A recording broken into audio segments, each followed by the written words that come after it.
और बड़ी खबर इस वक्त असम के बारपेटा से आपको बता दें, जहां 28 लोगों को भेजा गया डिटेंशन कैंप।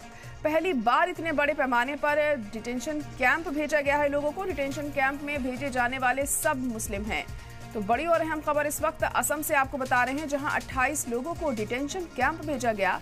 और 28 की तादाद काफी ज्यादा मानी जा रही है, क्योंकि पहली बार इतने बड़े पैमाने पर इन्हें डिटेंशन कैंप भेजा गया है। और डिटेंशन कैंप में भेजे गए सभी लोग मुस्लिम हैं। तो असम में डिटेंशन कैंप भरो आंदोलन चल रहा है क्या, जिस तरीके से ये जो मामला यहाँ देखने को मिला है। और 28 लोगों को डिटेंशन कैंप भेजा गया है और सभी लोग इसमें मुस्लिम बताए जा रहे हैं, जिन्हें डिटेंशन कैंप भेजा गया है। तो बड़ी और अहम खबर इस वक्त आपको बता दें कि असम में 28 लोगों को भेजा गया है डिटेंशन कैंप। और पहली बार इतने बड़े पैमाने पर इन लोगों को डिटेंशन कैंप भेजा गया है और ये सभी लोग मुस्लिम बताए जा रहे हैं।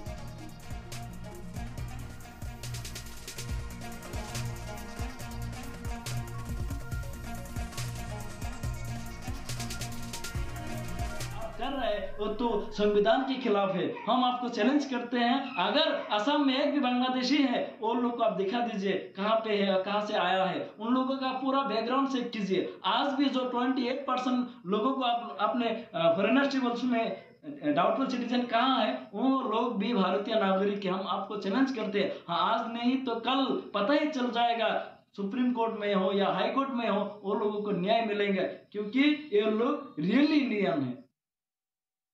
आज बरपेटा में अदालत ने 28 लोगों को विदेशी घोषित किया और इन लोगों को डिटेंशन कैंप भेजा गया। बड़ी दुख की बात है कि ये जो लोग हैं, इनकी फैमिली के कुछ लोग इंडियन है और कुछ लोग विदेशी घोषित हुआ है।